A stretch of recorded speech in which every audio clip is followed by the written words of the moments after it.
La salle du conseil d'administration sentait le cuir cher et le pouvoir incontesté depuis des décennies. À 51 étages au-dessus de Manhattan, entouré d'hommes en costume qui coûtaient plus cher que le loyer mensuel de la plupart des gens, je suis resté assise en silence et je les ai laissés se demander pourquoi j'étais là.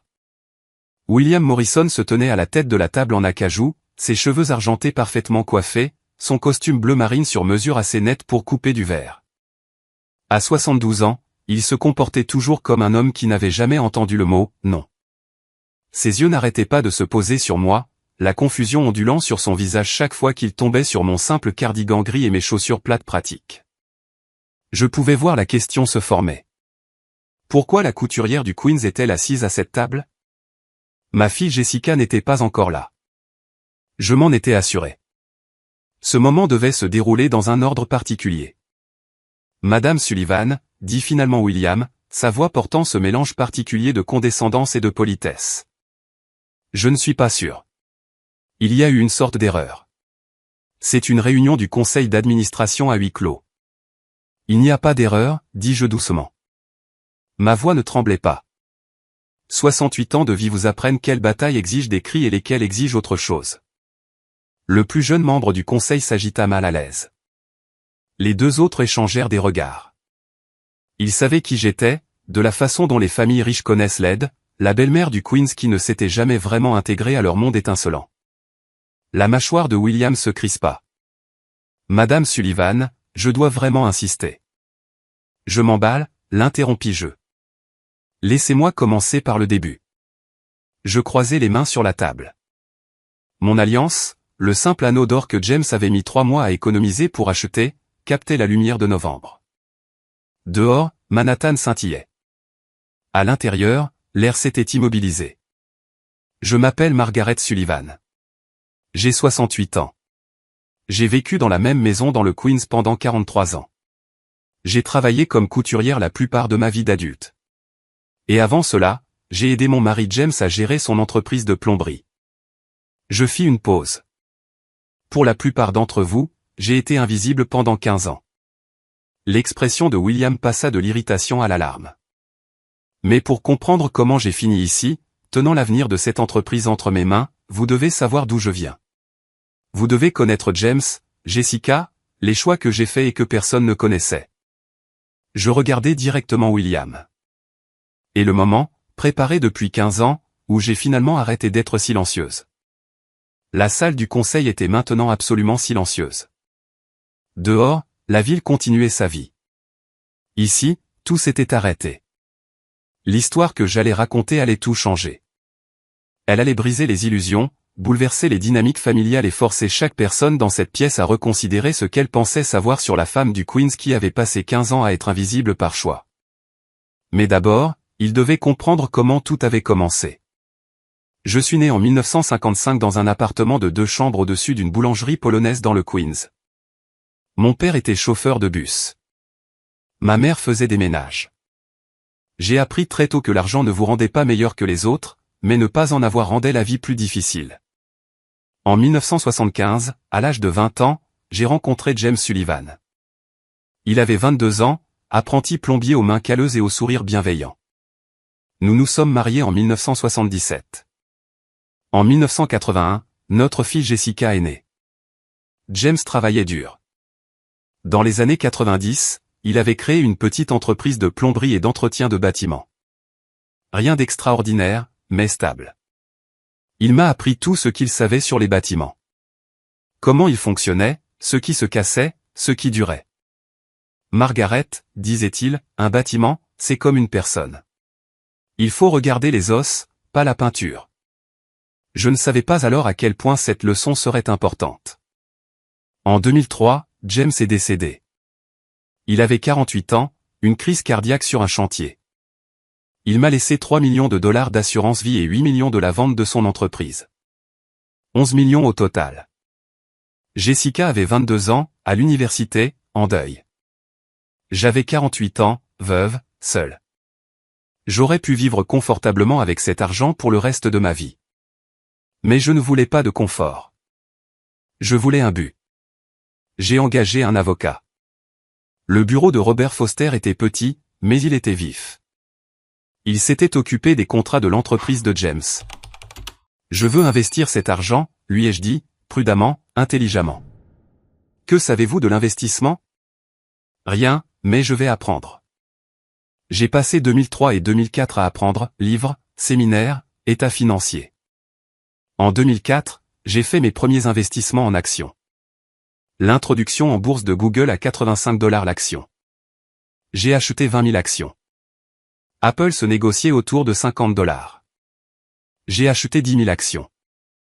Amazon était à 38 $. J'ai acheté 15 000 actions. Mais les actions ne suffisaient pas. Je me suis souvenu de ce que James m'avait appris. Regardez les os. En 2004, j'ai commencé à acheter des immeubles. Pas à Manhattan. Dans le Queens, dans le Bronx, à Brooklyn. Des immeubles avec de bons os, mais une gestion terrible. Des tuyaux cassés, des locataires négligés, des propriétaires avares qui les avaient laissés se dégrader. Je les achetais pour une bouchée de pain, j'utilisais les connaissances de James pour les réparer correctement, puis je les vendais lorsque le marché se retournait. Entre 2004 et 2006, l'immobilier à New York a explosé. Les immeubles que j'avais achetés pour 300 000 $ en valaient 900 000 $. En 2007, mon portefeuille ressemblait à ceci, actions technologiques, 35 millions de $, immobilier, 70 millions de $, autres investissements, 20 millions de $, réserves de liquidité, 25 millions de $. Total, 150 millions de $. En 4 ans, j'avais transformé 11 millions en 150 millions. Pas par chance, mais grâce aux leçons de James et à mon propre travail minutieux. Cet été-là, Jessica a appelé. Maman, j'ai rencontré quelqu'un de spécial. Il s'appelait Brandon Morrison, fils de William Morrison, fondateur de Morrison Capital Group. J'étais heureuse pour elle. Je n'avais aucune idée de ce qui allait arriver. En septembre 2008, la crise financière a frappé. Lehman Brothers s'est effondré. Bear Stearns a fait faillite. L'ensemble du système financier était au bord du gouffre. Et Morrison Capital, l'entreprise que le futur beau-père de ma fille avait bâtie, était à 48 heures de la faillite. Ils avaient besoin de 50 millions de $. J'avais 150 millions. Je pouvais les sauver. La question n'était pas de savoir si je le pouvais. La question était de savoir si je devais le faire, et plus important encore, saurait-il un jour que c'était moi? Je me suis assise dans mon petit salon du Queens, entouré de meubles que j'avais depuis 20 ans, et j'ai pensé à ma fille. Elle tombait amoureuse d'un homme dont la famille était sur le point de tout perdre. Je pouvais les sauver, mais je le ferais à ma façon, silencieusement, invisiblement. Je leur donnerais 15 ans pour me montrer qui ils étaient vraiment. 15 ans pour voir s'ils me traiteraient avec respect alors qu'ils pensaient que je n'avais rien. 15 ans pour voir si ma fille choisirait l'amour ou l'argent. J'ai décroché le téléphone. Robert, je dois créer une LLC du Delaware, propriété anonyme, et je veux que ce soit fait en 72 heures. Jessica a rencontré Brandon Morrison en juillet 2007 lors d'un gala de charité à Manhattan. Elle avait 26 ans, 3 ans dans sa carrière de relations publiques, confiante en la femme qu'elle était devenue. Du moins, c'est ce que je pensais. En août, Brandon est venu dans le Queens. J'ai pu voir son malaise dès qu'il est entré dans notre appartement. Jessica a observé son visage, l'a vu prendre la mesure des meubles usés, de la table de cuisine où je faisais mes travaux de couture. Maman, pourquoi n'irions-nous pas dîner au restaurant, dit rapidement Jessica. Brandon n'est pas vraiment. Je veux dire, c'est plus confortable dans un restaurant. J'ai vu la façon dont elle regardait notre maison à travers ses yeux. En octobre, Jessica m'a appelé, anxieuse. Maman, je veux que tu comprennes quelque chose. La famille de Brandon est. Ils sont différents. C'est de l'argent ancien. Manhattan, domaine dans le Connecticut. Son père possède Morrison Capital. Je sais, chérie. Alors, quand tu les rencontreras, peut-être ne mentionne pas la couture ou le Queens. Je suis restée silencieuse. Je n'ai pas honte de toi, maman. Je veux juste. Je veux que ça se passe bien. Mais savoir raconter une autre histoire. Le premier dîner au domaine des Morrison a eu lieu en février 2008. Avant d'entrer, Jessica m'a prise à part. Maman, s'il te plaît, laisse-moi parler. Et s'il te pose des questions sur ton travail, dis peut-être simplement que tu fais des retouches. Ça sonne plus professionnel. À l'intérieur, la maison était immense. Des lustres en cristal, des peintures à l'huile, du personnel en uniforme officiel. William Morrison nous a accueillis dans le hall d'entrée. 72 ans, cheveux argentés, costume sur mesure. Alors, vous êtes la mère de Jessica. Il m'a regardé de haut en bas. Une couturière. Comme c'est charmant. Avant que je puisse répondre, Jessica a ri nerveusement. Maman fait un travail magnifique, très qualifié. Patricia Morrison est apparue. La mère de Brandon. Des diamants. Un tailleur Chanel. Comme c'est pratique, a-t-elle dit en regardant ma robe. Vous pouvez faire vos propres vêtements.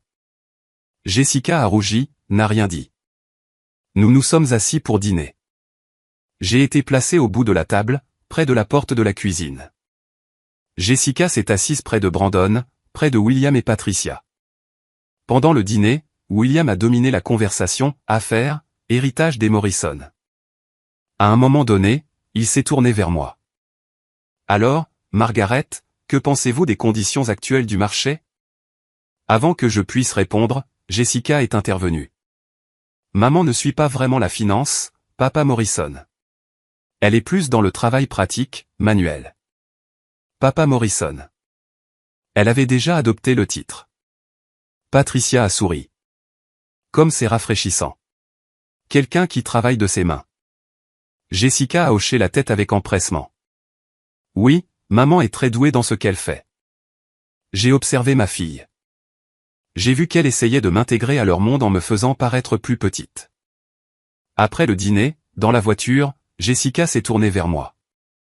Merci d'avoir été, tu sais, silencieuse. Je sais que c'est difficile, mais ils apprennent juste à te connaître. Jessica, s'il te plaît. Maman, j'aime vraiment Brandon. Ça pourrait être quelque chose de sérieux. Donne-leur juste le temps de s'habituer à toi. Je n'ai pas dit ce que je pensais. Ils ne s'habitueront jamais à moi parce que tu leur as déjà dit que je ne valais pas leur temps. Au cours de l'été et de l'automne 2008, la crise financière s'est aggravée. J'ai entendu Brandon au téléphone lorsqu'il a rendu visite à Jessica dans son appartement. L'entreprise de papa a besoin de capitaux. 50 millions ou nous faisons faillite. Le visage de Jessica est devenu pâle. Peux-tu les obtenir? On essaie. Après son départ, Jessica m'a appelé. Maman, la famille de Brandon traverse une période difficile. Je dois être un soutien. Alors, peut-être devrions-nous sauter nos dîners hebdomadaires pendant un certain temps. Je dois me concentrer sur le fait d'être là pour lui. Bien sûr, chérie. Et maman, quand tu viendras, porte peut-être quelque chose de plus joli. Brandon a mentionné que tes vêtements sont un peu usés. Ça a fait plus mal que la condescendance de William parce que ça venait de ma fille. En septembre, Brandon a fait sa demande. Jessica m'a appelé en pleurant. Des larmes de joie. Il m'a demandé en mariage. Maman, tu y crois? Je suis si heureuse pour toi, mon bébé. Il y a juste une chose. Sa voix a changé. Prudente. Le mariage sera petit. Famille seulement. Et la famille de Brandon est. Ils sont très traditionnels, donc le plan de table pourrait être un peu formel. Qu'est-ce que ça veut dire? Ça veut dire que tu seras probablement près du fond avec certains des cousins éloignés et du personnel de Brandon. C'est juste leur façon de faire. Je me suis assise dans mon petit salon du Queens, entouré de meubles que j'avais depuis 20 ans, et j'ai calculé dans ma tête. J'avais 150 millions de dollars sur des comptes soigneusement gérés. Je pouvais sauver William Morrison. La question n'était pas de savoir si je le pouvais. La question était de savoir si je devais le faire. Et plus important encore, saurait-il un jour que c'était moi? J'ai appelé Robert Foster le 15 octobre 2008. Je dois créer une LLC du Delaware, propriété anonyme, superposée à des fiducies offshore, et je veux qu'elle soit opérationnelle dans les 72 heures. Robert a fait une pause. Margaret, c'est une infrastructure sérieuse. Puis-je demander pourquoi? Je vais sauver une entreprise de la faillite et personne ne doit savoir que c'est moi. Pour combien de temps? 15 ans, peut-être plus. Robert n'a pas demandé pourquoi. Il a juste dit, je m'en occupe. 5 jours plus tard, MS Holdings LLC existait. Enregistrement dans le Delaware, directeur prête-nom aux îles Caïmans, une trace écrite qui menait à travers 3 sociétés écrans, 2 fiducies et une fondation du Liechtenstein. Légalement blindé, complètement opaque. Mais la structure ne suffisait pas. J'avais besoin d'un visage. Robert, vous serez l'agent enregistré. Vous assisterez à toutes les réunions du conseil d'administration. Vous voterez mes actions. Vous répondrez à leurs questions. Que dois-je leur dire? Que vous représentez un investisseur institutionnel. Anonyme. C'est tout. Ils en demanderont plus. Laissez-les demander. Vous êtes avocat. Vous savez comment dévier. Le 25 octobre, MS Holdings a fait une offre à Morrison Capital Group, 50 millions de dollars pour 51% des capitaux propres. Les avocats de William Morrison l'ont examiné pendant 3 jours. Ils n'avaient pas le choix. L'entreprise s'effondrait. Le 28 octobre, l'accord a été conclu. Je détenais 51% de l'entreprise de William Morrison. Il n'en avait aucune idée. Pendant les 15 années suivantes, Robert Foster est devenu le fantôme de chaque réunion du conseil d'administration. William a essayé de découvrir qui était vraiment MS Holdings. En 2009, il a engagé un détective privé. La piste s'est arrêtée aux îles Caïmans. En 2011, il a exigé que Robert révèle le bénéficiaire effectif. Robert a invoqué le secret professionnel de l'avocat et la confidentialité de l'entreprise. En 2014, William a essayé d'imposer une modification des statuts exigeant que tous les actionnaires divulguent leur identité. La réponse de Robert, cela violerait notre accord d'investissement initial. Nous vous poursuivrions pour rupture de contrat. Vous perdriez. William a reculé.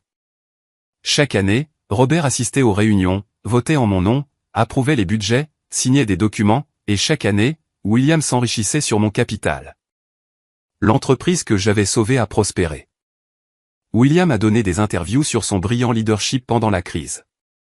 Il n'a jamais mentionné les 50 millions de dollars qui l'ont sauvé. 13 décembre 2008. Le jour du mariage de Jessica. Je suis arrivé tôt, vêtu de ma meilleure robe, bleu marine, vieille de 20 ans, mais bien entretenue. Jessica m'a accueilli à la porte. Belle, mal à l'aise. Maman, je dois te parler du plan de table. D'accord. Tu seras au dernier rang avec certains des cousins éloignés de Brandon. Je l'ai regardé. Ce n'est pas personnel, maman. C'est juste la façon de faire de la famille de Brandon, par ordre d'importance. Et je ne suis pas importante. S'il te plaît, ne rends pas les choses difficiles. C'est le jour de mon mariage. J'ai besoin que tu suives le mouvement. Est-ce que William a décidé ça? Jessica a détourné le regard. C'est moi qui ai décidé, maman, parce que je sais comment pense sa famille. Si tu es au premier plan, ils poseront des questions sur qui tu es, ce que tu fais, et je ne peux pas gérer ça aujourd'hui. Alors, je me suis assise au dernier rang, entre une femme de ménage et un cousin au 3e degré. J'ai regardé ma fille épouser une famille qui méprisait tout ce que j'étais. Pendant la réception, William a porté un toast. Nous accueillons Jessica dans la famille Morrison. Malgré ses origines modestes, elle a fait preuve d'une grâce remarquable. Elle comprend que faire partie de cette famille signifie respecter certaines normes. Les gens ont ri. Jessica a souri, a hoché la tête. Elle ne m'a pas défendu. Je me suis éclipsé tôt, j'ai pris le train pour retourner dans le Queens. Dans mon appartement, je me suis assise dans le noir et j'ai fait une promesse. 15 ans.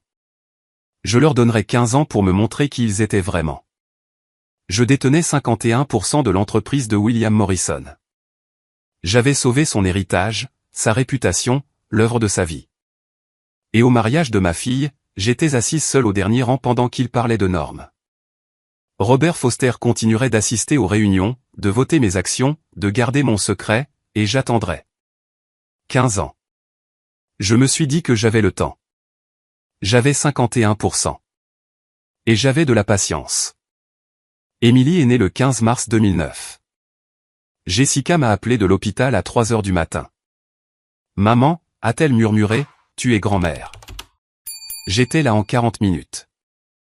William et Patricia sont arrivés à 8 heures avec un photographe professionnel. Pendant 6 mois, je suis venu chaque semaine. Je tenais Émilie pendant que Jessica faisait la sieste. Je changeais les couches. Je la berçais pour qu'elle s'endorme. Puis les choses ont changé. En 2010, mes visites hebdomadaires sont devenues bimensuelles. Maman, nous avons Caroline maintenant, la nounou. Elle est vraiment bien, donc tu n'as pas besoin de venir aussi souvent.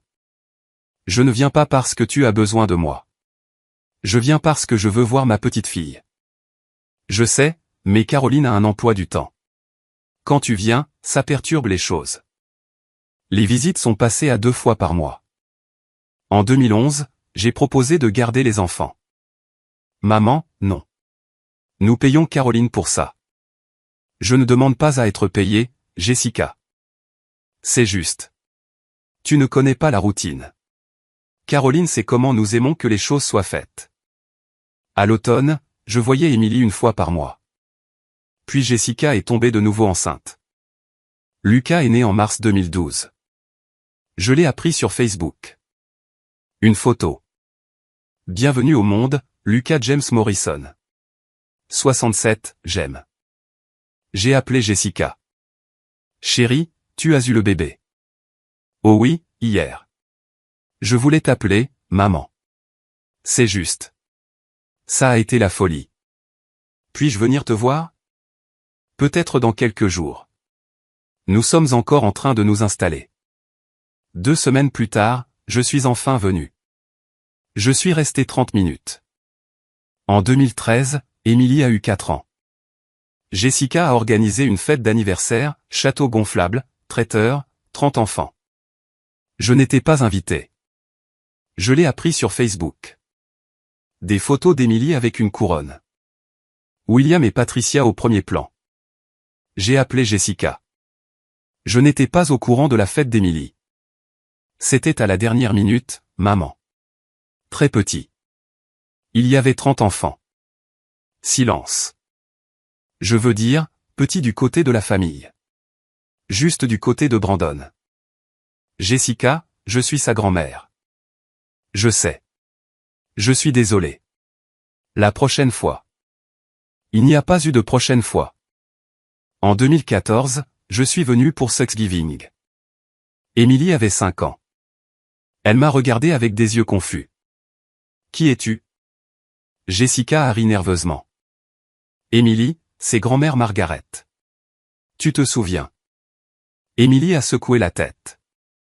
Plus tard, Lucas a demandé, pourquoi ne la voyons-nous pas? Jessica a jeté un coup d'œil vers moi. Grand-mère habite très loin. Elle est très occupée. J'habite dans le Queens, ai-je dit doucement. À 23 minutes en métro. Le visage de Jessica s'est crispé. Maman, pas maintenant.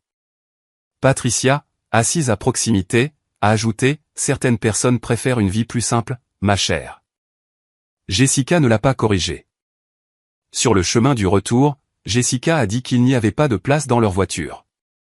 Je me suis assise dans mon Uber et j'ai regardé par la fenêtre. Ma petite fille ne me reconnaissait pas. Ma fille lui a dit que j'habitais très loin et que j'étais très occupé. J'habitais à 23 minutes. Je n'étais pas occupé. J'étais effacé. Dans les années qui ont suivi, j'ai essayé. Cadeau d'anniversaire, cadeau de Noël, appel téléphonique. Les réponses de Jessica sont devenues plus courtes. Merci pour le cadeau, maman. Désolé, on a manqué ton appel. On est vraiment occupé en ce moment. En 2015, je voyais Émilie et Lucas 3 fois par an. En 2016, 2 fois par an. En 2017, Jessica a cessé de répondre à mes appels. Elle envoyait un texto des heures plus tard. Désolé. En réunion. J'ai vu mes petits-enfants grandir sur Facebook. Premier jour d'école. Costume d'Halloween. Vacances à la plage. Je n'étais sur aucune des photos. Pendant ce temps, Morrison Capital a prospéré. Ma fortune a atteint 800 millions de dollars en 2014. J'étais assise dans mon appartement du Queens à coudre des robes pour la petite fille de Madame Rodriguez pendant que ma fille faisait comme si je n'existais pas. J'ai quitté ce dîner de Thanksgiving en 2014 et je suis rentré chez moi. Je n'ai pas pleuré. Je me suis assise à ma machine à coudre et j'ai fait l'ourlet d'une robe. Le rythme de l'aiguille m'a calmé. Point par point, je me suis rappelé, patience. Je m'étais promis 15 ans. 6 ans de passé, 9 de plus à attendre. J'avais le temps. Je pouvais être patiente pendant 9 ans de plus.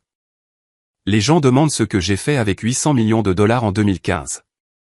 La même chose que ce que j'ai fait avec 8 cents dollars en 1985. J'ai vécu ma vie. Je me suis levé à 6 heures, j'ai fait du café, j'ai pris le métro pour faire du bénévolat, et tous les quelques mois, si Jessica s'en souvenait, je voyais ma fille pour un déjeuner gênant. L'ère des médias sociaux a commencé. L'Instagram de Jessica est devenu une galerie de sa vie parfaite, le premier jour d'école maternelle d'Emily, les matchs de football de Lucas, les voyages de ski à Aspen, les étés à Nantucket. Des centaines de photos. Je n'étais sur aucune d'entre elles. Parfois, j'apparaissais en arrière-plan et Jessica publiait la photo. Des heures plus tard, elle était remplacée par une version recadrée. Moi, soigneusement retiré. Une fois, j'ai commenté, magnifique, j'aurais aimé être là. Jessica l'a supprimé en quelques minutes. En 2016, Emily a eu 7 ans.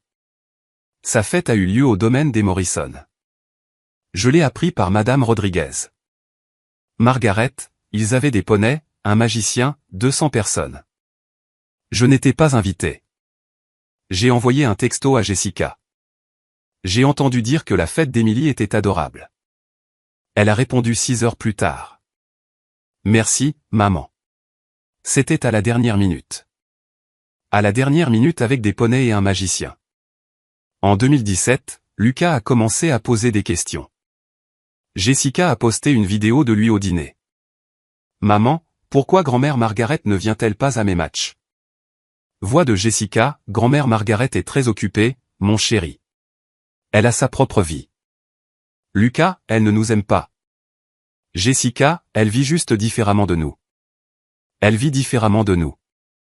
Traduction, elle n'a pas sa place. En 2018, Emily avait 9 ans. Elle a écrit une rédaction intitulée « Ma famille ». Jessica a posté une photo de celle-ci. L'écriture d'Emily, ma famille comprend ma mère, mon père, mon frère Lucas, mon grand-père William, ma grand-mère Patricia et mon oncle Marcus. La famille est la chose la plus importante. Aucune mention de moi. En 2019, j'ai proposé de payer le camp d'été d'Emily, 5 000 dollars. La réponse de Jessica, c'est généreux, maman, mais nous n'avons pas besoin de ton argent. Nous n'avons pas besoin de ton argent. Comme si mon offre était insultante. 2020 a apporté la pandémie. Jessica n'a pas appelé pendant 6 semaines. J'ai envoyé un texto, j'espère que tout le monde est en bonne santé. Elle a répondu, nous allons bien. Occupée avec l'école à la maison. En 2021, j'ai eu 66 ans. Jessica a oublié. Elle a appelé 3 jours plus tard. Oh mon Dieu, maman. Je suis désolé. Bon anniversaire en retard. Ce n'est pas grave. Je me rattraperai. Elle ne l'a pas fait. En 2022, Emily a eu 13 ans. Je lui ai envoyé un collier en argent sterling. Emily a envoyé un texto, merci pour le collier. 4 mots, pas de photo, pas de suivi. En 2023, les contacts s'étaient réduits à 2 ou 3 fois par an. Un texto à Noël, un bref appel pour la fête des mères. Emily et Lucas grandissaient sans moi. Jessica m'avait effacé avec succès. Pendant ce temps, Morrison Capital a grimpé en flèche. L'entreprise que j'avais sauvée gérait désormais 4,2 milliards de dollars d'actifs. Ma participation de 51% valait plus de 2 milliards de dollars. En octobre 2023, ma valeur nette totale a atteint 2,1 milliards. Je vivais toujours dans le Queens, je vendais toujours des robes, je prenais toujours le métro, toujours invisible. Début novembre, Jessica a appelé. Maman, William veut t'inviter à Thanksgiving cette année. J'ai fait une pause. William Morrison veut que je vienne à Thanksgiving. Ouais. Il a pensé que ce serait bien. La famille. J'étais de la famille depuis 15 ans. Il ne m'avait jamais invité auparavant. Pourquoi maintenant? Jessica a hésité.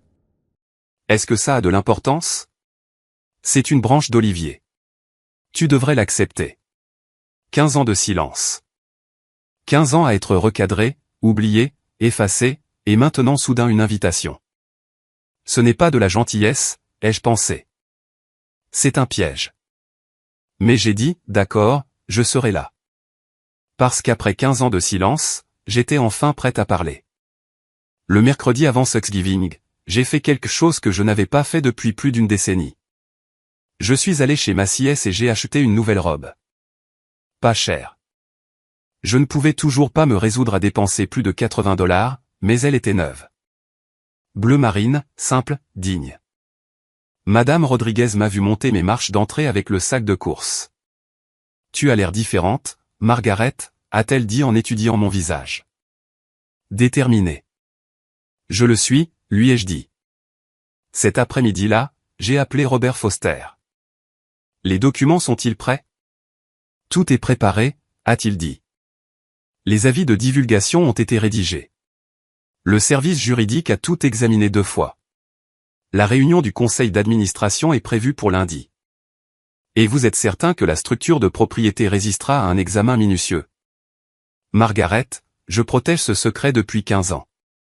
La structure est blindée. LLC du Delaware, fiducie superposée. Une documentation impeccable. Quand vous serez prête à le révéler, personne ne pourra le contester. Bien, ai-je dit, parce que je suis prête. Après avoir raccroché, j'ai fait un sac de voyage. J'ai dit à Jessica que je pourrais rester dans un hôtel voisin plutôt que de prendre le dernier train pour rentrer, un mensonge, mais un mensonge utile. Le sac contenait des vêtements de rechange, des articles de toilette et un dossier de documents que j'avais conservé pendant 15 ans, reçus, relevés bancaires, photographies, une chronologie que j'avais construite montrant chaque investissement. Chaque décision commerciale que Morrison Capital avait prise depuis 2008. Tout ce qu'ils avaient construit avec mon argent. J'ai passé 1 heure à revoir cette chronologie, assise à ma table de cuisine où j'avais pris tant de décisions que personne ne connaissait. L'investissement en octobre 2008, le mariage en décembre où il m'avait assise au dernier rang, l'éloignement de Jessica des visites hebdomadaires à 2 fois par an, Émilie demandant qui j'étais, Lucas grandissant sans connaître l'existence de sa grand-mère. 15 ans de preuves que je leur avais donné toutes les chances. Jeudi 23 novembre, Thanksgiving. Je me suis réveillé à 5 heures, j'ai fait du café et je me suis habillé avec soin. La robe bleu marine tombait bien. Je portais les boucles d'oreilles en perles que James m'avait offertes pour notre 20e anniversaire. Les seuls bijoux que je possédais qui pourraient passer dans leur monde. Mes cheveux étaient gris. Mes mains montraient mon âge. Mais quand je me suis regardé dans le miroir, j'ai vu quelqu'un que je reconnaissais. Quelqu'un qui avait assez attendu. À 17 heures ce soir-là, j'ai appelé un Uber. Le premier que j'ai jamais pris. Le chauffeur était un jeune homme qui a essayé de discuter de la fête, mais j'étais trop concentré pour répondre avec plus que des politesses. Nous avons traversé le Queens en passant par des quartiers de plus en plus riches. Les maisons devenaient plus grandes, les pelouses plus entretenues, les voitures plus chères. C'était le voyage que Jessica avait fait il y a 15 ans, loin de ses origines vers une richesse qu'elle n'avait pas méritée. Nous sommes arrivés à 17h55. Le domaine des Morrison se trouvait derrière des grilles en fer qui avaient déjà été ouvertes pour les invités. La maison était illuminée, chaque fenêtre dorée, laissant entrevoir la vie à l'intérieur. Par les fenêtres de devant, je pouvais voir du mouvement, des silhouettes en vêtements chers. Ma fille quelque part là-dedans. Mes petits-enfants. William Morrison, qui pensait avoir bâti un empire sur son propre génie. J'ai payé le chauffeur et je suis resté au bas des marches d'entrée, regardant la maison qui représentait tout ce pourquoi on m'avait dit que je n'étais pas assez bien. 15 ans. Ce soir, ça allait se terminer. J'ai gravi lentement les marches, mon sac de voyage dans une main. L'immense porte d'entrée se dressait devant moi, en bois sombre, valant probablement plus que ma première voiture. À travers les panneaux de verre dépoli, je pouvais voir des formes bouger, entendre des voix, des rires. Ils n'avaient aucune idée de ce qui allait arriver. J'ai levé la main et j'ai sonné. Le son a résonné dans la maison. J'ai entendu des pas approcher. La serrure a commencé à tourner. Dans un instant, cette porte s'ouvrirait. Et quand elle le ferait, je passerais, non pas comme la belle-mère rejetée, non pas comme la grand-mère oubliée, non pas comme le cas de Charité du Queens. Je passerais comme moi-même, entièrement. Enfin. L'écho de la sonnette s'est estompé. Les pas se sont rapprochés. La serrure a cliqué. Il était temps. Une femme de ménage que je n'avais jamais vue auparavant a ouvert la porte. Jeune, blonde. Elle m'a regardé avec une confusion polie. Puis-je vous aider? Je suis la mère de Jessica Morrison. Ses yeux se sont légèrement écarquillés. Oh, oui. Entrez, s'il vous plaît. Elle m'a conduite dans le salon où Patricia Morrison était assise avec un martini. Patricia a levé les yeux, la surprise vacillant sur son visage. Margaret, vous êtes en avance. Jessica a dit 18 heures. Vraiment? Le ton de Patricia suggérait que Jessica avait fait une erreur. Eh bien, William est dans son bureau. Les enfants sont à l'étage. Jessica et Brandon devraient être là sous peu. Elle ne m'a pas offert à boire. Ne m'a pas invité à m'asseoir. Je suis resté là, tenant ma tarte, me sentant exactement aussi invisible qu'il le voulait. À 18h45, nous sommes passés à la salle à manger.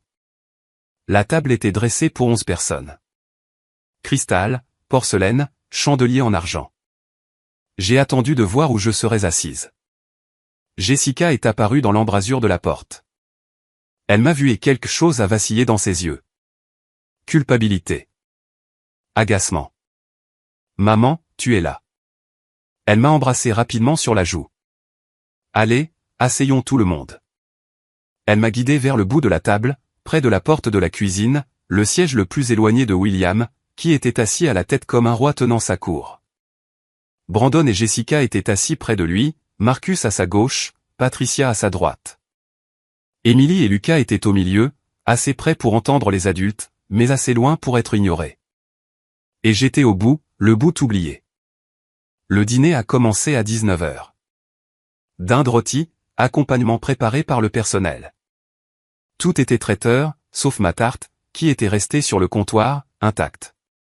Patricia avait commandé des desserts chez le Bernardin. Beaucoup plus raffinés, avait-elle dit en voyant ma tarte. Mais merci, Margaret. La conversation coulait autour de moi. Affaire. Marcus discutant de l'expansion à Toronto. Brandon expliquant une question juridique. William dominait, comme toujours. Emily était assise en face de moi, fixant son téléphone. Lucas m'a regardé une fois, m'a fait un petit sourire. Chaleureux. La seule chaleur à cette table. À 19h25, William a tapé sur son verre. La table est devenue silencieuse. J'ai une annonce à faire, a-t-il dit. Il s'est levé, a lissé sa cravate. Le patriarche faisant une proclamation. J'ai 72 ans. J'ai passé 50 ans à bâtir Morrison Capital à partir de rien. Il a fait une pause pour les faits. À partir de rien. Il a regardé autour de la table, absorbant leur attention. J'ai bâti cette entreprise pour en faire ce qu'elle est aujourd'hui. 4,2 milliards de dollars d'actifs sous gestion, des bureaux dans 3 pays, une réputation qui s'étend sur des décennies. Marcus a hoché la tête. Brandon a souri. Jessica regardait son beau-père avec quelque chose qui ressemblait à de l'admiration. Le regard de William a balayé la table, s'est posé brièvement sur moi, m'a ignoré. Il est temps de discuter de la succession. Mes mains étaient croisées sur mes genoux. Pour quiconque regardait, j'avais l'air calme, mais à l'intérieur, je comptais. 15 ans. 15 ans à regarder cet homme s'attribuer le mérite d'une entreprise que j'avais sauvée. 15 ans à regarder ma fille m'effacer de sa vie. 15 ans assise au bout de la table pendant qu'il parlait de bâtir quelque chose à partir de rien. Il ne l'a pas bâti à partir de rien. Il l'a bâti avec mes 50 millions de dollars. William a continué, Marcus prendra la relève en tant que président et PDG en juin 2024. Marcus s'est redressé, fier. Brandon continuera en tant que conseiller principal. Brandon a hoché la tête. Jessica recevra 3% des capitaux propres en cadeau familial. Les yeux de Jessica se sont écarquillés. Papa Morrison, c'est. Merci. William a souri, bienveillant, généreux. Et Patricia, bien sûr, conservera sa collection de bijoux et la propriété de Palm Beach. Patricia a levé son verre, à la famille. Tout le monde a bu, sauf moi, car William n'avait pas fini. Il s'est retourné, a regardé au bout de la table, vers moi. Il y a une dernière chose, a-t-il dit. Et je savais exactement ce qui allait arriver. Mes mains tremblaient. Pas de peur, d'anticipation. William a regardé au bout de la table, vers moi. Nous devons discuter de la situation de Margaret. Jessica s'est agitée sur sa chaise. Papa Morrison, en fait. Elle a jeté un coup d'œil à Brandon. En fait, Brandon et moi en avons parlé. William a haussé un sourcil, intrigué. Jessica a pris une grande inspiration. Quand elle a parlé, sa voix était prudente. Répétez. Maman, nous savons que les choses ont été difficiles pour toi, vivre dans le Queens, l'appartement. Nous savons que tu as eu des difficultés. Je n'ai rien dit. Brandon et moi nous sommes inquiétés. N'est-ce pas? Elle a regardé son mari. Brandon a hoché la tête. Oui, Margaret, très inquiet. Jessica a continué. Son ton était doux, concerné. La voix d'une belle fille. Nous t'avons aidé discrètement, n'est-ce pas, Brandon? Avec les factures, avec les courses. Nous n'avons rien dit parce que nous ne voulions pas que tu te sentes gêné. J'ai regardé ma fille. C'était un mensonge. Il ne m'avait pas donné un seul dollar, mais elle le disait ici, devant William, Patricia, Marcus, les enfants, créant une histoire. Alors, Brandon et moi avons parlé, a dit Jessica, et nous pensons qu'il est temps de formaliser les choses. Pour nous assurer que tu es prise en charge correctement. Elle a regardé William. Il l'a regardé avec approbation. Nous aimerions te verser une allocation mensuelle. 3000 $ par mois. Ça devrait couvrir le loyer, la nourriture, les frais médicaux. 3000 $ par mois pour une femme qu'il pensait pauvre. Ça sonnait généreux. Ça sonnait comme de la charité. Patricia a hoché la tête. C'est très attentionné, Jessica. Marcus s'est penché en arrière. Très responsable. La voix de Jessica s'est encore adoucie. Et maman, nous avons pensé. Le Queens n'est plus vraiment le meilleur endroit pour toi. Les escaliers dans ton immeuble, le quartier. À ton âge. J'ai 68 ans, ai-je dit doucement. Exactement, a dit Jessica rapidement. C'est pourquoi nous pensons que tu serais plus à l'aise quelque part avec du soutien, du personnel médical, des activités. William a souri. Ce que Jessica suggère est très sensé. Jessica m'a regardé. Il y a une belle résidence pour personnes âgées à Parsippany, dans le New Jersey. C'est propre, sûr. Ils ont des infirmières sur place, une salle à manger.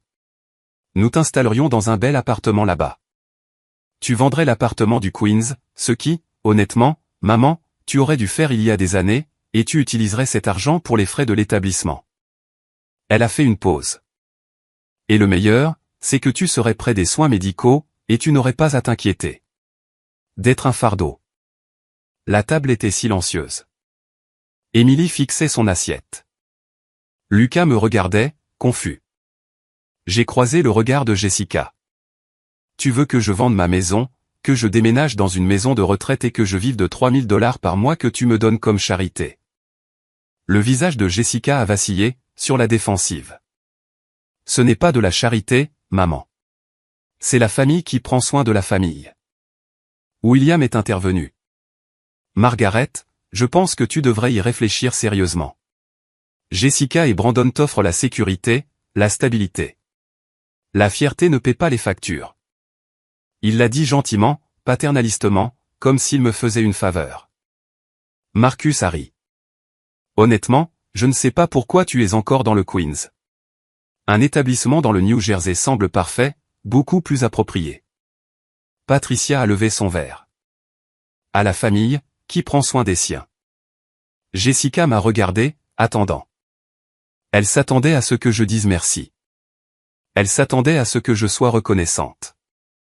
J'ai ouvert la bouche pour répondre, mais William m'a interrompu. Tu n'as pas besoin de décider tout de suite, Margaret. Mais nous pensons tous que c'est la bonne décision. Tu seras à l'aise, prise en charge, et Jessica et Brandon n'auront plus à s'inquiéter pour toi. Il a souri. Après tout, tu vieillis, et franchement, ta situation de vie actuelle est. Eh bien, elle n'est pas vraiment digne de la famille dans laquelle Jessica s'est mariée. J'ai regardé ma fille.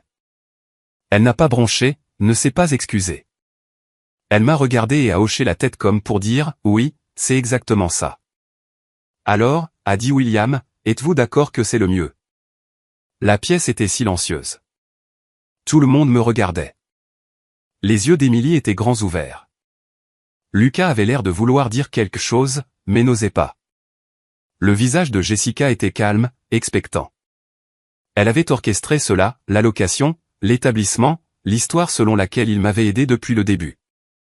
Elle m'avait préparé à être retiré proprement, gentiment, avec l'approbation de tous. J'ai lentement plié ma serviette, je me suis levé, j'ai regardé Jessica, William, Marcus, Patricia, ma fille qui venait d'essayer de m'effacer complètement. Jessica, ai-je dit doucement.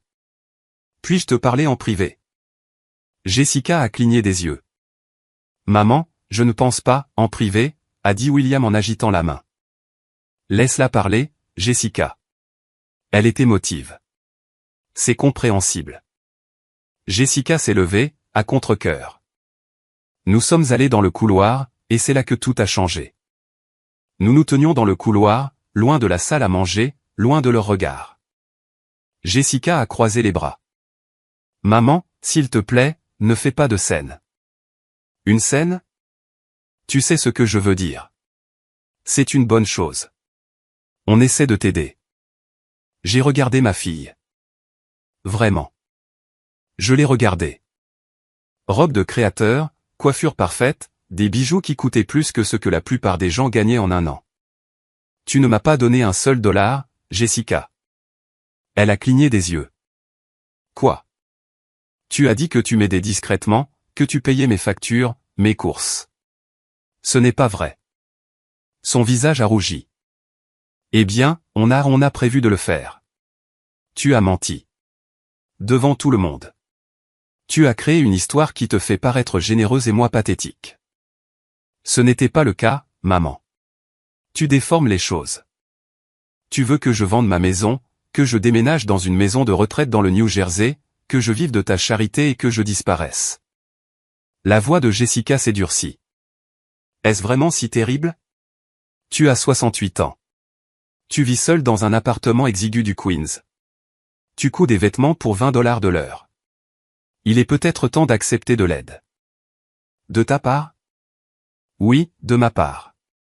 Je suis ta fille. J'essaie de prendre soin de toi. Tu m'as assise au dernier rang à ton mariage, Jessica. Elle s'est figée. Tu as dit à Emily que j'habitais loin. Tu m'as coupé des photos de famille. Tu oublies de m'inviter aux événements scolaires. Et maintenant, tu veux m'envoyer dans le New Jersey pour ne plus avoir à penser à moi du tout. Ce n'est pas juste, n'est-ce pas? Les yeux de Jessica se sont remplis de larmes. Mais c'étaient des larmes de colère. Tu ne comprends pas ce que c'est, maman. Faire partie de cette famille, les attentes, les normes. J'ai travaillé si dur pour m'intégrer. Et chaque fois que tu te présentes avec tes vêtements usés en parlant de couture et du Queens, je dois t'expliquer, te défendre, trouver des excuses pour expliquer pourquoi ma mère est pauvre. Elle n'a pas répondu. J'ai hoché la tête lentement. Tu as honte de moi. Ce n'est pas vrai. Si. Tu as honte de moi depuis le jour où tu as rencontré Brandon. Et au lieu de gérer ça, tu as décidé qu'il serait plus facile que je disparaisse. Jessica s'est essuyé les yeux. Il ne s'agit pas de honte. Il s'agit de ce qui est le mieux pour tout le monde, y compris pour toi. $3000 par mois et une maison de retraite à Parsippany, c'est ce qu'il y a de mieux pour moi.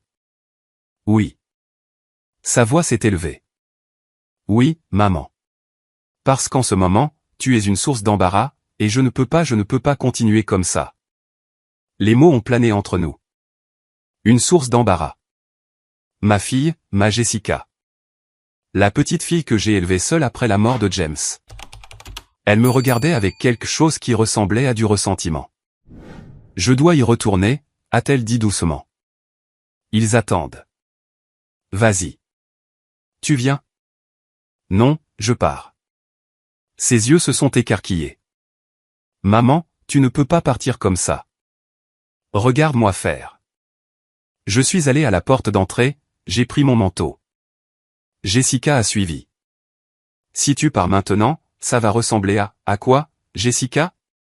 À une impolie, une ingrate? Laisse-les penser ce qu'ils veulent. Maman. Je me suis retourné, je l'ai regardé une dernière fois. Tu devrais réfléchir très attentivement à ce que tu as fait ce soir, parce qu'un jour, tu comprendras exactement ce que tu as jeté. J'ai appelé un Uber. 23 minutes plus tard, j'étais de retour dans le Queens. J'ai fait du thé, je me suis assise à ma table de cuisine. À 20h15, mon téléphone a sonné. Jessica. Je n'ai pas répondu. Elle a rappelé à 20h30. 20h45. 21h. Finalement, elle a envoyé un texto, « Maman, s'il te plaît. On peut parler ?» J'ai répondu, « Pas ce soir. » À 21h15, j'ai appelé Robert Foster. Robert, c'est Margaret. Margaret, il est tard. Est-ce que tout va bien? Non, pas du tout. J'ai besoin que vous fassiez quelque chose pour moi. Bien sûr. Demain matin, à la première heure, je veux que vous déposiez les documents de divulgation auprès de la SEC, la structure de propriété complète de MS Holdings LLC. Je veux que tous les membres du conseil d'administration de Morrison Capital soient informés qu'il y aura une assemblée extraordinaire des actionnaires. Lundi, 14h. Silence. Margaret, vous êtes sûre? Je suis sûr. Cela va tout changer. Je sais. Une fois que vous ferez ça, il n'y aura pas de retour en arrière. J'ai regardé autour de ma petite cuisine, la table où j'avais cousu des milliers de robes, la fenêtre qui donnait sur le Queens. Je ne vais pas en arrière, Robert. Je vais de l'avant. Déposer tout demain. Compris. J'ai raccroché, je suis resté assise dans le noir. Dans 72 heures, j'entrerai dans une salle de conseil d'administration à Manhattan et je révélerai que je détenais 51% d'une entreprise valant plus de 4 milliards de dollars. William Morrison perdrait tout et ma fille comprendrait enfin qui était vraiment sa mère. Je n'ai pas pleuré. J'ai versé une autre tasse de thé et j'ai attendu lundi. Si vous êtes toujours là, commentez un chiffre de 1 à 8 pour que je sache que vous êtes toujours avec moi et dites-moi si vous étiez à ma place après avoir été traité comme ça. Partiriez-vous tranquillement ou reviendriez-vous prendre le siège qu'il ne s'attendait jamais à ce que vous réclamiez? La partie suivante est celle où les choses prennent un tournant radical. Veuillez noter que l'histoire suivante contient des éléments dramatisés à des fins narratives et éducatives. Certains détails peuvent être fictifs. Si vous préférez ne pas continuer, vous êtes libre de vous arrêter ici. Lundi matin, je me suis réveillée à 5 heures, non pas parce que j'étais anxieuse, mais parce que j'étais prête. J'étais prête depuis 15 ans. J'ai fait du café et j'ai regardé le lever du soleil.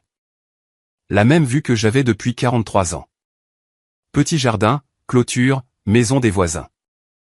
D'ici ce soir, tout serait différent. À 7 heures, je suis allé au salon de coiffure. Maria, qui me coupait les cheveux depuis 20 ans, a haussé les sourcils quand j'ai demandé une coiffure professionnelle. Vous avez un entretien d'embauche, Margaret? Quelque chose comme ça. J'ai porté le tailleur bleu marine que j'avais acheté il y a des mois. Professionnel, confiant. Quand je me suis regardé dans le miroir, j'ai vu quelqu'un qui avait sa place dans les salles de conseil. Madame Rodriguez arrosait ses plantes quand je suis parti. Elle m'a regardé. Margaret, tu as l'air puissante. Merci. Je me sens puissante. À 9 heures ce matin-là, à 51 étages au-dessus de Manhattan, William Morrison a reçu une lettre recommandée. Son assistante l'a apportée lors d'une réunion avec Marcus. Il l'a ouverte nonchalamment, puis son visage est devenu blanc. Avis d'assemblée extraordinaire des actionnaires. Convoqué par MS Holdings LLC. Lundi 27 novembre 2023, 14 heures. Présence obligatoire de tous les membres du conseil d'administration. Mais qu'est-ce que c'est que ça, a exigé William. MS Holdings convoque une réunion. Ils sont restés silencieux pendant 15 ans. Que veulent-ils maintenant? Il a immédiatement appelé son avocat. Découvrez qui possède MS Holdings. Je veux un nom. À 10 heures, l'avocat a rappelé, la voix tendue. Monsieur, j'ai essayé de remonter jusqu'aux bénéficiaires effectifs par le biais des dépôts du Delaware. Il y a plusieurs couches, des fiducies offshore, des directeurs prête-noms dans 3 juridictions. Celui qui possède ça a été très prudent pour rester anonyme pendant 15 ans. Mais Robert Foster a été notre contact, a dit William avec impatience. Appelez-le. Je l'ai fait, monsieur. Il a dit qu'il agissait uniquement en tant que conseiller juridique et agent enregistré. Il ne divulguera pas le bénéficiaire effectif avant la réunion de 14 heures. William a ri froidement. Un milliardaire sans visage pense qu'il peut entrer dans ma salle de conseil après 15 ans à toucher des dividendes sans rien dire. Qu'il essaie. Monsieur, a hésité l'avocat. Ils ont invoqué la section 7.3 de l'accord d'exploitation. Disposition sur le transfert de contrôle. Si vous n'assistez pas, ils peuvent vous révoquer par contumace. Très bien, a claqué William. Je serai là, et je veux que toute notre équipe juridique soit présente. Si quelqu'un essaie de prendre mon entreprise, il va y avoir une bagarre. À 10h15, il a appelé Jessica. Ta mère a été très impolie hier soir, a-t-il dit. Partir comme ça. J'essayais de l'aider. Je sais, William. Je suis désolé. Elle est juste têtue. Eh bien, j'ai de plus gros problèmes maintenant. Un investisseur convoque une réunion d'urgence. Il veut probablement me pousser dehors maintenant que j'ai annoncé mes plans de succession. Tu y crois? Après tout ce que j'ai construit. Jessica a fait des bruits de sympathie. Elle n'avait aucune idée que dans 4 heures, tout son monde s'effondrerait. À 14 heures cet après-midi-là, la salle du conseil de Morrison Capital était remplie d'hommes tendus. William était assis, rigide, à la tête de la table en acajou.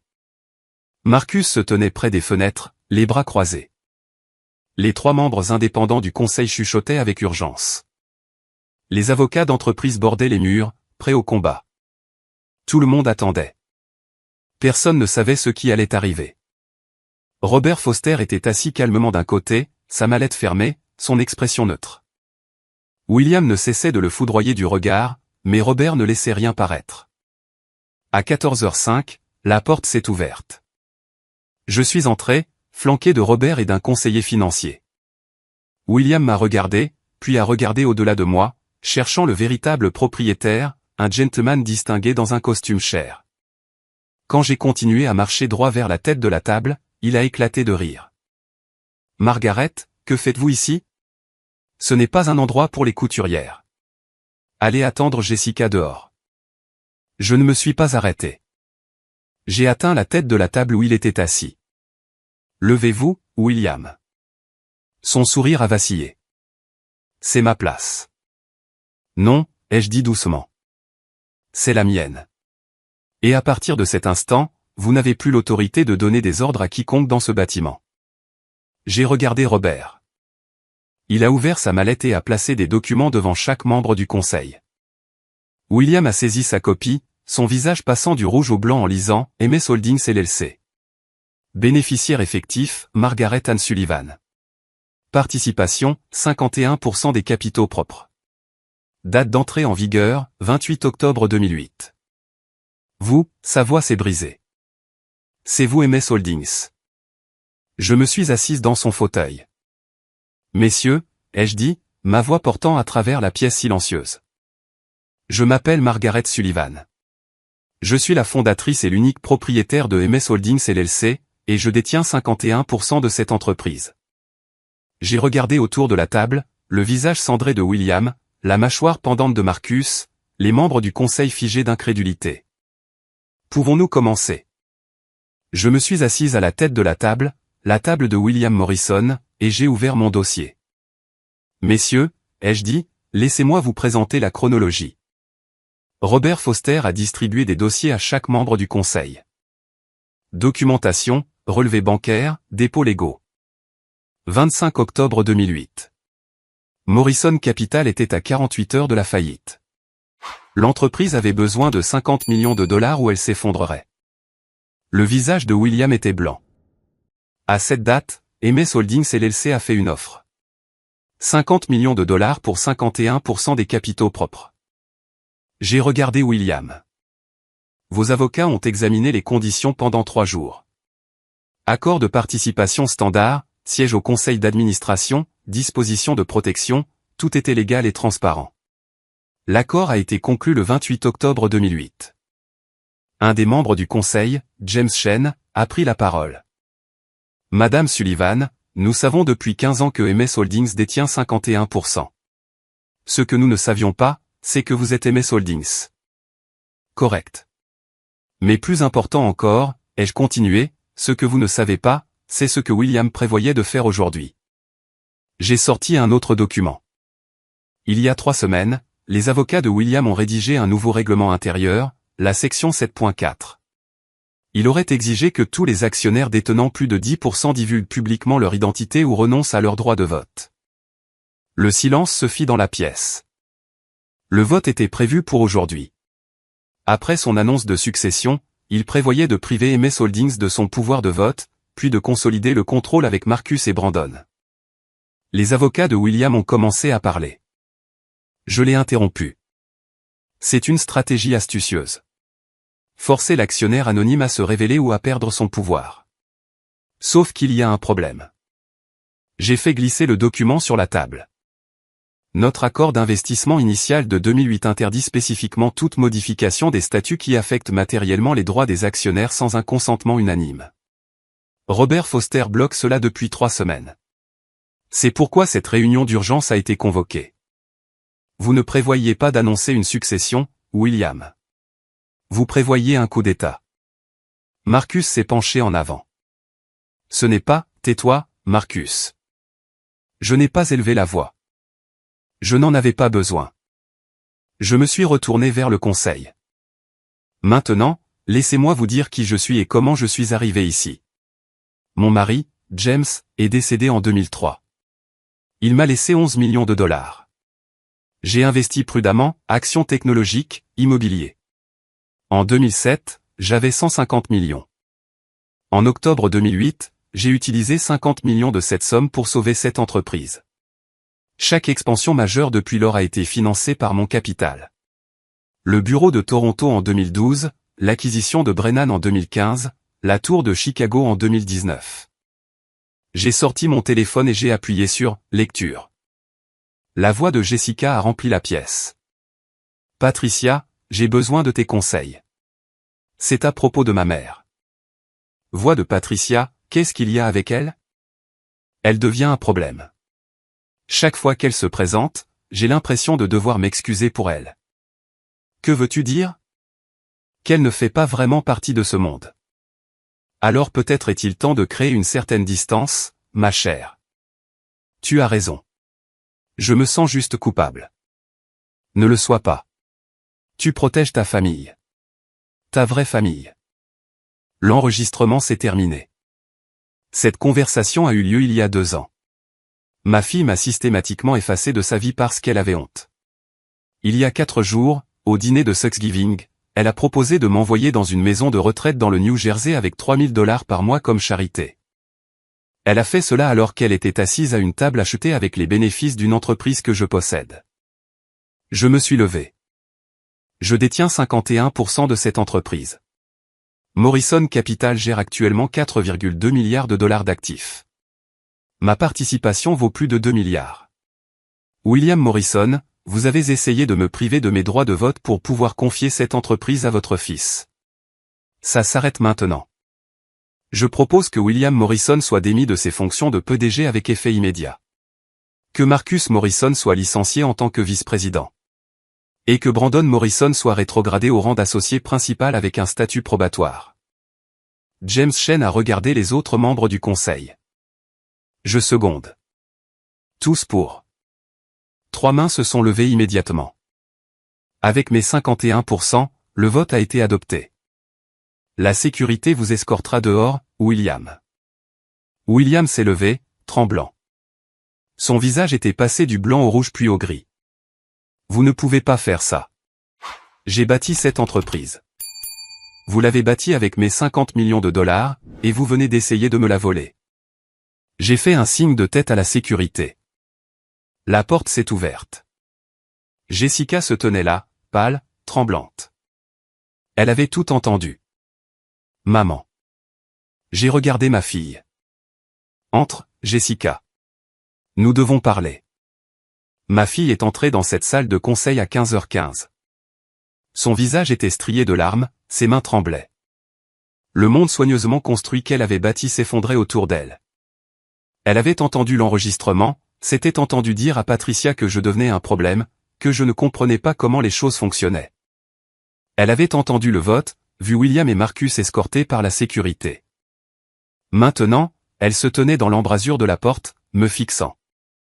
Maman. J'ai désigné la chaise en face de moi. Assieds-toi, Jessica. Elle s'est assise. Robert Foster et les membres du conseil se sont discrètement excusés. La porte s'est fermée. Nous étions seuls. Est-ce vrai, a murmuré Jessica. Tu détiens 51%. Oui. Depuis 2008. Oui. Elle a regardé autour de la salle de conseil. La table en acajou, les fauteuils en cuir, la vue sur Manhattan. Tu as possédé cette entreprise pendant 15 ans.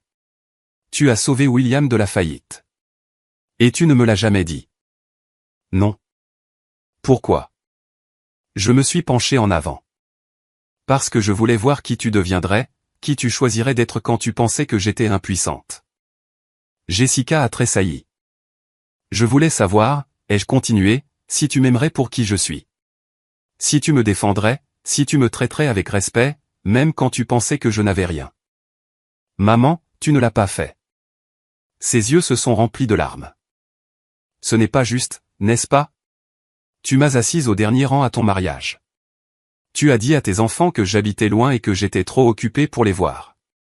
Tu m'as coupé des photos. Tu as menti à tes beaux-parents en disant que tu m'aidais financièrement alors que tu ne m'as jamais donné un centime. J'essayais de te protéger. Non, Jessica, tu essayais de te protéger. Tu avais honte de moi. Elle a sangloté. Ce n'est pas vrai. Si. Tu as dit à Brandon que je n'étais qu'une couturière.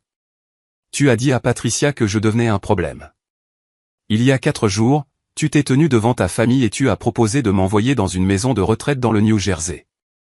Je pensais que c'était ce dont tu avais besoin. Tu pensais que c'était ce dont tu avais besoin. Tu avais besoin que je disparaisse, que je sois hors de vue, pour pouvoir faire comme si je n'existais pas. Jessica a couvert son visage de ses mains. Sais-tu ce qui m'a fait le plus mal, ai-je demandé doucement.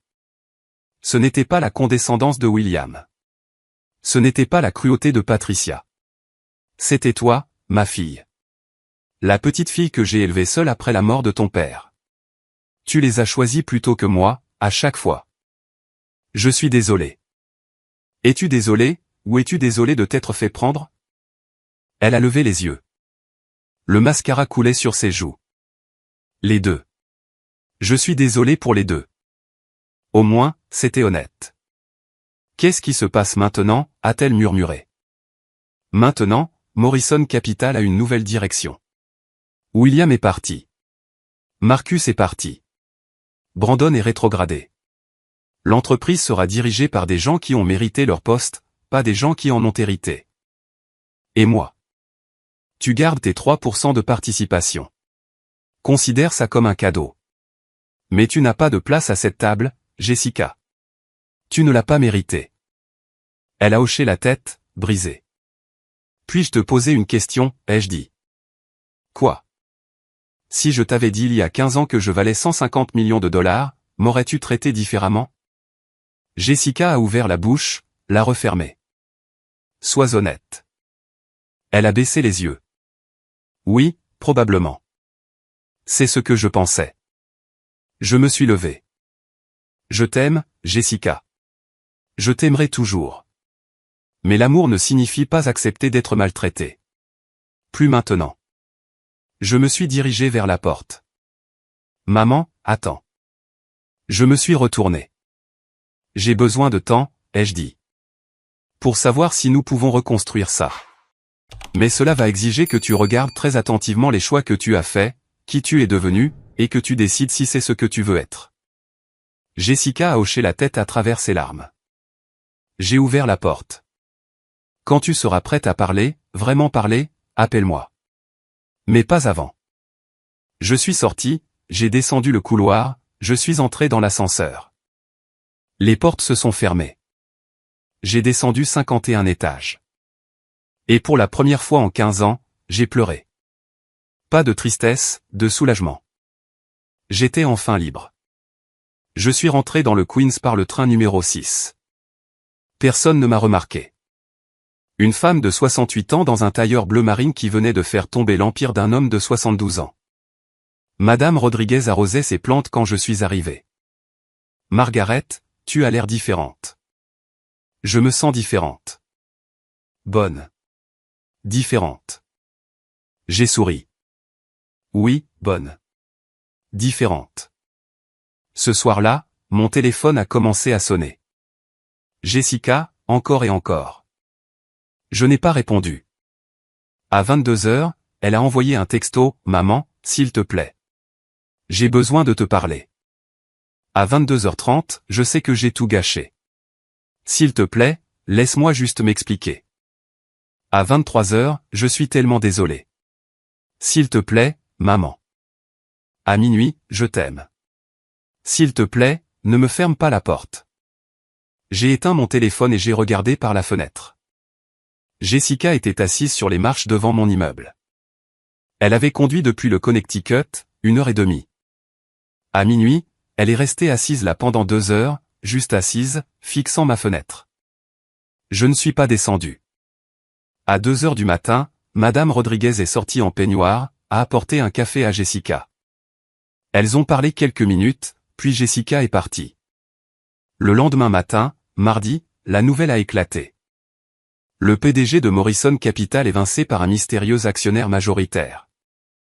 La couturière milliardaire, la femme qui possédait Morrison Capital depuis 15 ans. Wall Street secouée par un drame familial. À midi, j'avais 47 appels manqués de journalistes. Robert Foster a appelé. Margaret, tout le monde veut une interview.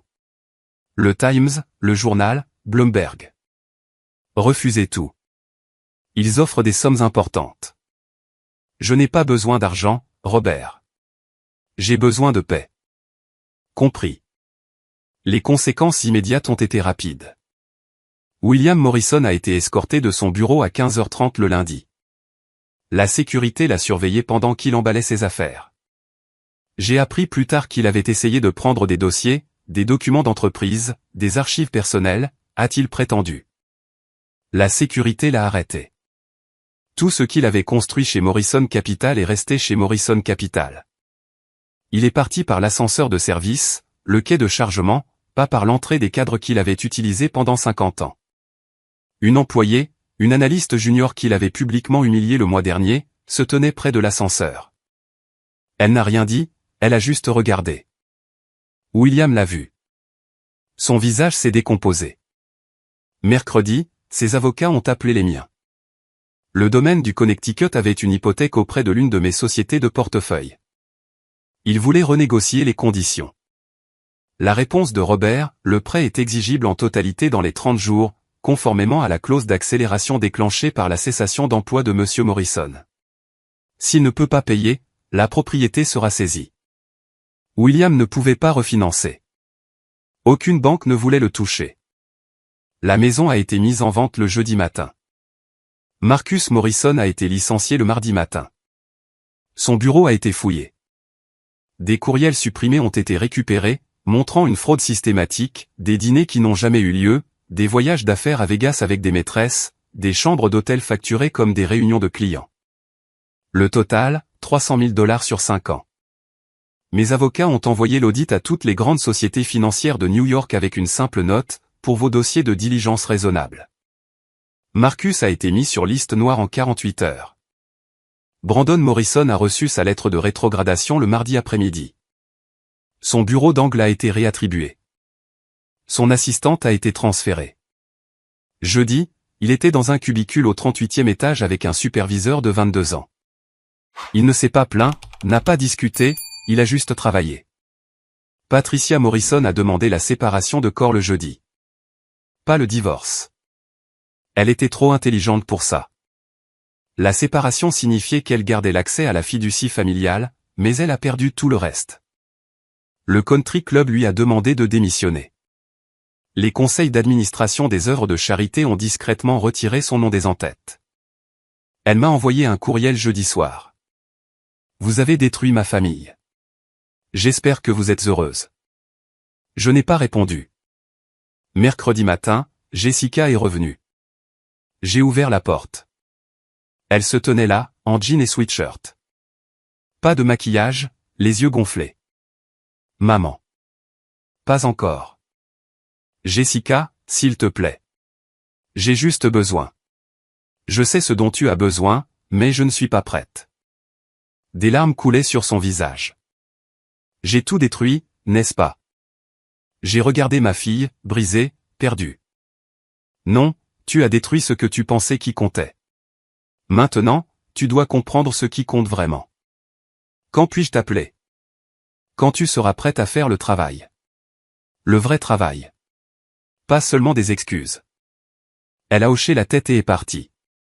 Ce soir-là, elle est revenue, s'est de nouveau assise sur les marches. N'a pas frappé, juste assise. Je l'ai regardée par la fenêtre jusqu'à minuit. Puis j'ai fermé les rideaux et je suis allé me coucher. 6 mois plus tard. Mai 2024. Dimanche après-midi. Je me suis assise dans ma cuisine, la fenêtre ouverte.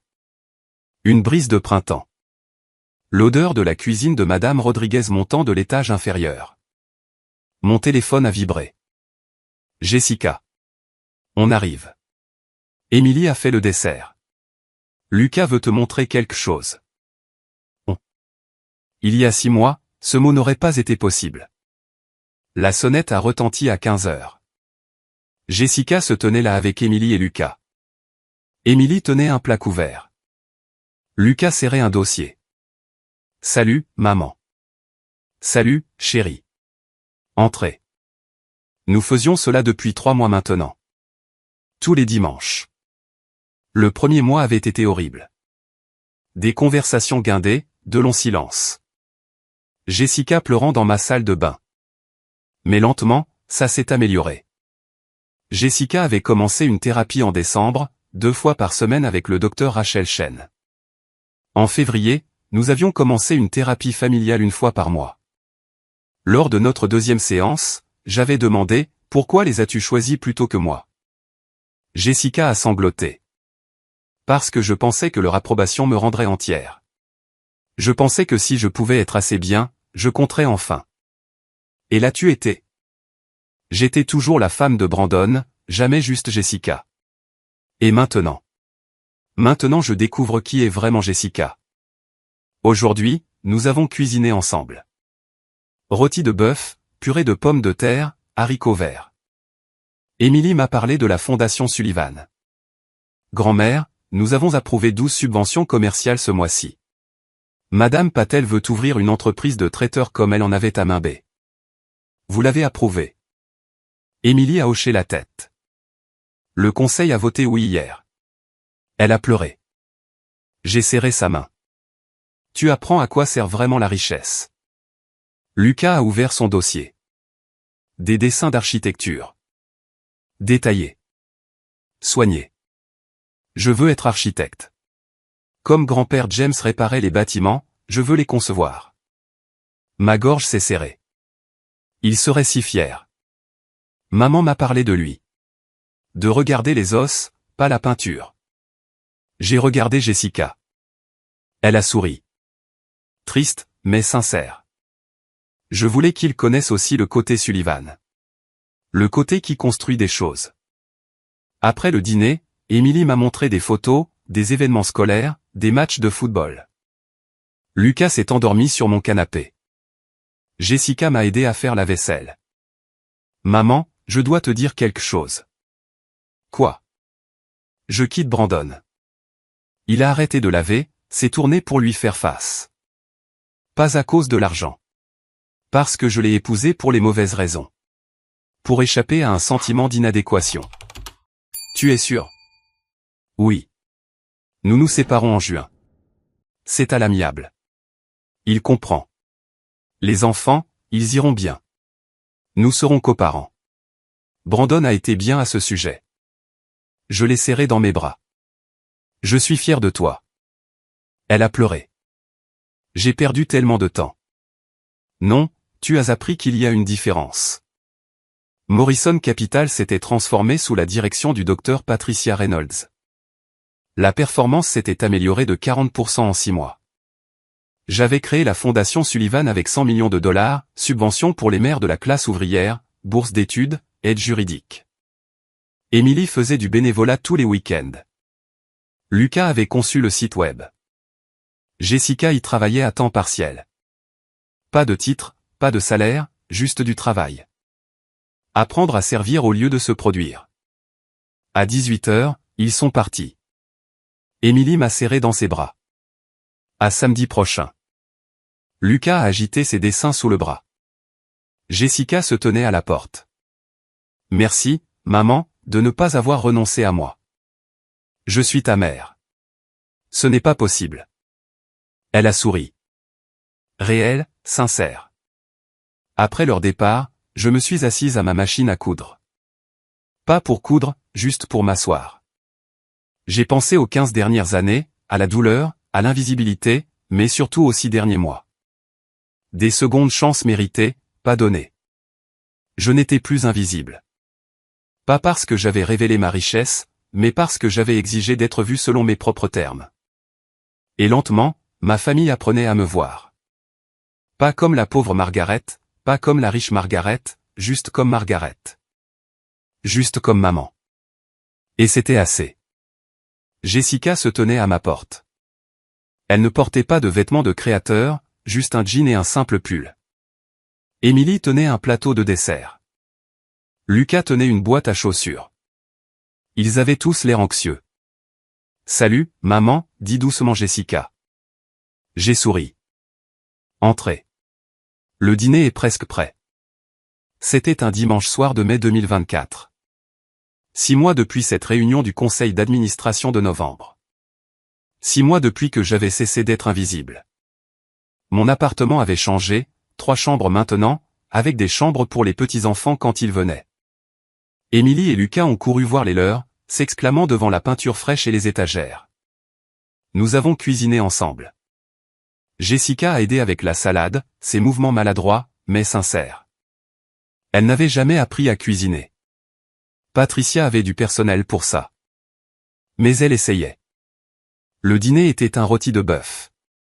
De la nourriture simple, faite avec amour. Emily a pris sa première bouchée et a souri. C'est tellement meilleur que le bernardin. Nous avons tous ri. J'ai demandé des nouvelles de William. Le sourire de Jessica s'est estompé. Il s'adapte. Il m'a demandé de te dire qu'il est désolé. J'accepte ses excuses, ai-je dit. Mais ça ne veut pas dire que j'ai oublié. Lucas a levé les yeux, le visage sérieux. Grand-mère, pardonneras-tu un jour à maman? Le silence se fit à table. Je ne sais pas encore, Lucas. Le pardon prend du temps. Il faut plus que des mots. Il faut un changement de comportement. J'ai regardé Jessica. Mais je suis prête à essayer. C'est pour ça que vous êtes ici. Les yeux de Jessica se sont remplis de larmes. C'est tout ce que je peux demander. Après le dîner, Emily m'a montré le travail de la fondation sur son ordinateur portable. Nous avons financé 12 entreprises le mois dernier. 83 bourses d'études. 300 travailleurs ont reçu une aide juridique. Son excitation était sincère. Elle avait trouvé un but. Lucas a présenté la boîte à chaussures, timide et fier. À l'intérieur se trouvait un coussin qu'il avait cousu à la main. Les points étaient inégaux. Le tissu plissait. Imparfait et absolument magnifique. Je l'ai fait pour toi, a-t-il dit. Je l'ai tenu avec soin. C'est parfait, mon chéri. À 20h, ils se sont préparés à partir. Émilie m'a serré fort dans ses bras. À la même heure la semaine prochaine. À la même heure. Lucas m'a jeté les bras autour du cou. Je t'aime, grand-mère. Jessica m'a serré dans ses bras avec précaution. Merci de nous avoir laissé venir. Merci d'être venu. Je sais que tu as un long chemin à parcourir. Nous en avons toutes les deux, a murmuré Jessica. Après leur départ, j'ai nettoyé lentement, je me suis assise près de la fenêtre avec un café et j'ai regardé le Queen s'illuminer à la tombée de la nuit. Lundi matin, je me suis réveillé à 6h, j'ai fait du café, je me suis assise à ma machine à coudre, la même que j'utilisais depuis 40 ans. La lumière de l'aube filtrait par la fenêtre. La fille de Madame Rodriguez avait besoin de retouches pour un entretien d'embauche. 20 $, comme toujours. J'ai enfilé l'aiguille, j'ai mis la machine en marche. Le rythme était familier, réconfortant. J'avais 69 ans. Je détenais 51% d'une entreprise valant plus de 4 milliards de dollars. J'avais créé une fondation qui aidait des milliers de personnes. J'avais tenu tête à des hommes qui pensaient que la richesse les rendait meilleurs que les autres. Mais j'étais toujours Margaret Sullivan du Queens. Toujours la couturière qui facturait 20 $. Toujours la femme qui prenait le métro et achetait des vêtements en solde. Parce que j'avais appris quelque chose que ces hommes n'avaient jamais compris. L'argent ne vous définit pas. C'est un outil, pas une mesure de valeur. Ce qui compte, c'est ce que vous en faites et qui vous devenez quand personne ne regarde votre compte en banque. J'avais passé 15 ans invisible, attendant de voir si ma famille m'aimerait sans connaître ma richesse. La réponse avait été douloureuse, mais éclairante. Maintenant, j'étais visible selon mes propres termes. L'aiguille se déplaçait régulièrement. Le tissu prenait forme. Dehors, le Queen se réveillait. Mes voisins se rendant au travail. Madame Rodriguez commençant sa journée. Le monde continuant comme il l'avait toujours fait. Et moi, enfin, complètement, puissamment, ici, vu.